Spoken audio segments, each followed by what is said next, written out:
Magandang araw po sa inyo lahat mga kababayan at welcome back dito po sa ating munting channel Pinas News Review, kung saan re-reviewin po natin ang mga mahalagang balita dito sa Pilipinas.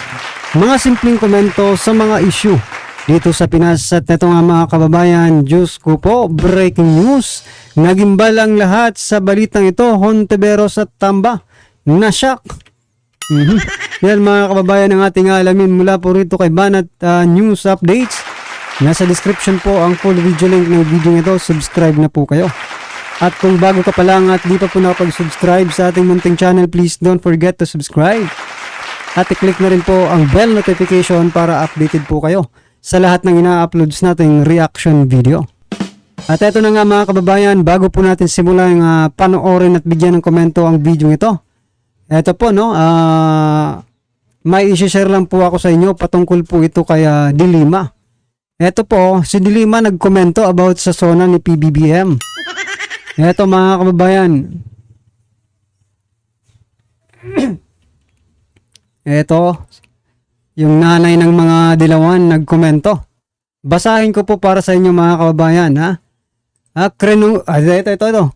Congratulations to President BBM. Ayan, palakpakan po natin. Kinongratulate po ni Dilima itong si President Bongbong Marcos Jr. Nako, ang tanong, bakit kaya? Nagsisip-sip ba itong si Dilima? Alam niyo po, i-share ko lang po mga kababayan. Di ba, kung napanood niyo po yung SONA, may part po doon na talagang nagsitayuan po. Yung mga buwisita. Nagsitayuan po sila na parang ang daming nagawa. Ang dami talagang nagawa ni Pebe. Nabubulor na ako sa pangalan mo, inayuta. Nagsitayuan po sila. I-share ko lang mga kababayan nagsitayuan po sila at yung iba nanindig pa daw yung mga balahibo nila. Sino ba? Si Mig Subiri yata yun, Senator Mig Subiri. Nanayo daw yung kanyang mga balahibo. About doon sa sinabi ni PBBM, hindi ko na matandaan kung ano yung sinabi. Pero, mga kababayan, standing ovation talaga sila, no? Parang ang daming nagawa ni PBBM. Parang ang saya-saya, ang gaan-gaan ng pakiramdam ng masang Pilipino. No? About dito sa naging SONA ni PBBM. Taka nga ako, bakit sila nagsisitayuan? Script, kasama ba sa script nyo? Yun ba yung cue? Pag na-pronounce yung word na yon, tatayo kayong lahat at magpapalakpakan kayong lahat. Wow naman, ang daming nagawa. Ang dami po talaga napakikinabangan po ng sambayan ng Pilipino. Yung mga ni PBBM, di ba? Alright mga karbi natin. Ito, basahin po natin itong komento ni Queen Saba. Ito po, no? Congratulations to President BBM on his third SONA. He finished with a resounding bang on his order to close all POGOs by the end of the year. Nako, yan, POGO pala. Despite the powerful vested interests who will lose money because of it. Kudos all. Also for reiterating the conduct of anti-drug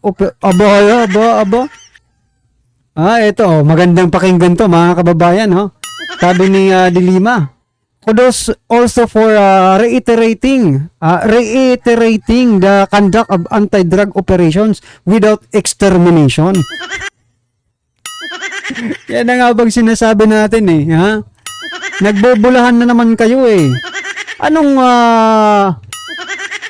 sa bagay, wala namang sinabi si Dilima dito na war on drugs palakpakan natin si Dilima. Wala siyang sinabing war on drugs. Extermination lang. Wala daw extermination, no? This is a timely assurance to erase any doubt that the past murderous drug war does not have a place in our society. Aba. Talaga lang Mas marami nga pang natutuwa sa drug on war ni PRRD. Kaysa po ngayon sa, eto, ginamit rin nila to di ba? na giyera laban sa droga, pero wala naman silang ginagawa. Huwag nyo nang bangkitin yan. Hindi naman sa inyo galing yan eh. Hindi kayo ang nag-originate ng word na yan, no? Si PRRD po. Grabe kayo. But it's, lamentable, that there was no mention of the ICC. May hinayang yata ito si Dalima. Dahil walang na-mention na ICC. And the need for justice for thousands of AGK victims. Nako talaga. Palagi talaga tong si Dilima pag magsasalita to mga kababayan. Kahit malayo ang direksyon, i-direct niya talaga papunta sa mga Duterte no? Hindi halatang galit na galit ka sa mga Duterte. Pasalamat ka nga, nakalaya ka pa kahit drug case yung kaso mo di ba? Ito pa sinabi niya, I also support his statement on WPS. Dati sinusuportahan niyo sila si PBBM na talagang makipaglaban, di ba? Ngayon, di ba, dahil makikipag-usap na lang si PBBM, to escalate the war, the tension on WPS. Ngayon, sasabihin nyo, I support, nako, sip-sip talaga kayo. Tulad po ng mga WPS vloggers, mga kababayan. Diba? Dati, Pilipinas, lalaban na sa China. China, umatras na. China, Pilipinas, buburahin na ang China. Anong masasabi nyo ngayon? Mga WPS vloggers. Anong, sisihin nyo ngayon yung pinuno ninyong pinagtatanggol? Dapat makipaglaban. Ano to ngayon desisyon na naman ni President Bongbong Marcos Jr. Na makikipag-ayos na o makikipag-usap. Wala tayong naririnig sa mga WPS vloggers, mga kababayan, na matatapang makikipaglaban sa China. Ngayon si President Bongbong Marcos Jr. na ang nagsabi. Dati kasi, sa bagay, may point din sila kasi dati sinasabi ni President Bongbong Marcos Jr. na talagang parang yung mga opisyal, di ba? Na naglalabas ng statement, parang gigil na sila sa China Kulang na lang, girahin na lang yung China Diba? Ano kayo ngayon? Bumaliktad na si President Bongbong Marcos Jr. at makikipag-usap at makikipag secret agreement President Bongbong Marcos Jr. Kailangan malaman ng taong bayan kung ano ang pag-uusapan ninyo with China. Kasi mismong ikaw nagsabi kay PRRD, di ba? Na ano ang pinamigay ni PRRD. Napanood niyo yun mga kababayan, di ba? Sa balita. Sinabi ni PBBM na ano ang sekreto na ginawa ni PRRD na hindi pwedeng malaman ng taong bayan. Ano ang kanyang binenta? Ano ang kanyang pinamigay? Yan po yung pinamigay. Hindi pala binenta. Ano ang kanyang pinamigay? Sabi niya Ngayon, sa amin mo po sabihin, mga President Bongbong Marcos Jr., kung ano ang inyong magiging agreement ng China. Para maiba ka naman. Diba? Abangan po natin yan, mga kababayan. Abangan po natin kung ano po yung magiging pag-uusap ni President Bongbong Marcos Jr. doon sa China.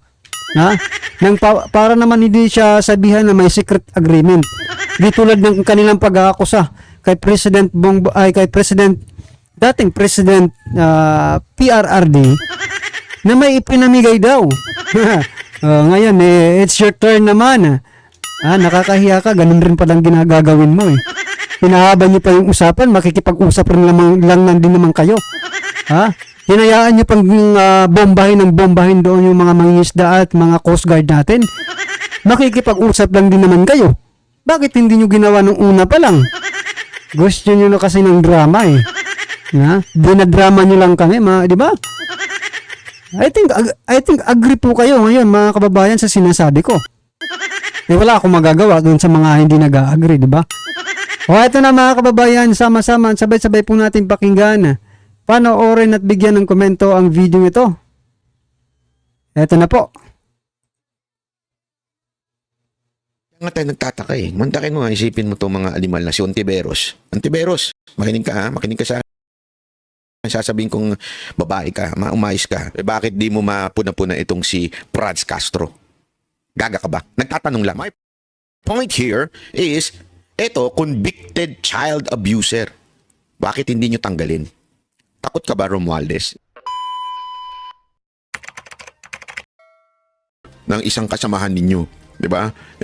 Actually, 'di ba tayo nga una nagsabi nito na dapat itong kasi nung lumabas yung issue ng convicted si Franz Castro na child abuser, nagkaroon kaagad ng SMNI. Tayo na nagsabi diyan pinuna kaagad natin tong si Romualdez. 'Di ba? Kung si Kong Tevez nga na hindi convicted ibig sabihin na ayon sa ating batas, kung ikaw ay hindi convicted, ikaw ay inosente.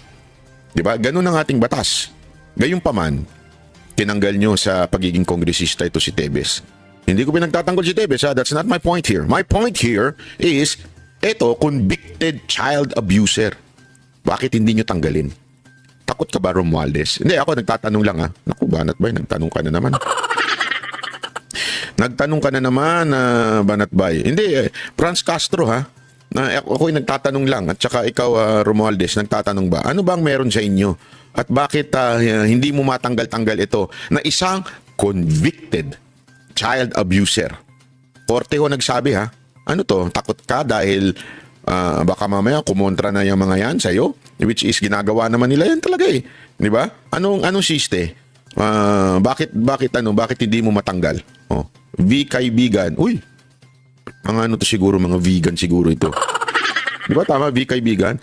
Convicted, lock her up. Naku, grabe ang taray. Hindi, alam mo, diyan nga tayo nagtataka eh. Mantakin mo, isipin mo itong mga animal na si Ontiveros. Ontiveros, makinig ka ha. Makinig ka sa akin, sasabihin kong babae ka, umayos ka.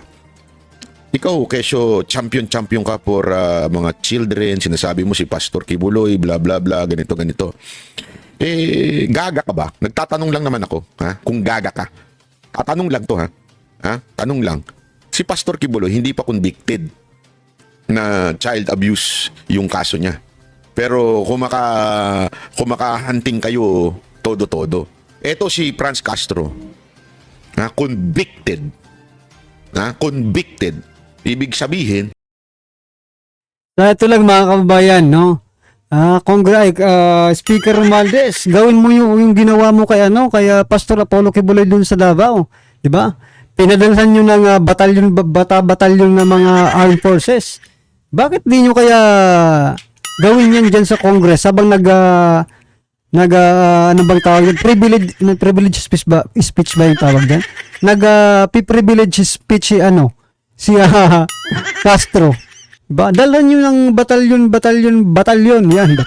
Batalyon na kasundaluan, kapulisan, ha? Lahat na po, dalhin nyo sa kanya. Maikulong lang ang walang hiyang convicted child abuser na yan. Diba? Ayon po sa korte. Gawin nyo po, wag nyo pong pipiliin lang yung paglalaanan nyo ng batas. Diba? Kasi, mga kababayan, diba?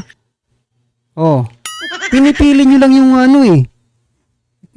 pagbubuhatan nyo ng kamay na bakal eh. Lahatin nyo naman. Kung nagawa nyo po kay Congressman Tevez at kay Pastor Apollo Kibuloy, malamang sa malamang, magagawa nyo ito kay Castro. Nandyan lang naman yan. Sa inyong harapan, House Speaker Romualdez. Nasa inyong harapan at nasa paligid ng inyong mga kinatawan. Yan.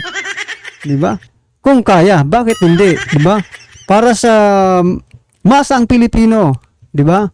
Gawin nyo kung ano po ang tama. Kung sa palagi nyo po ay tama, pero parang tama rin, di ba?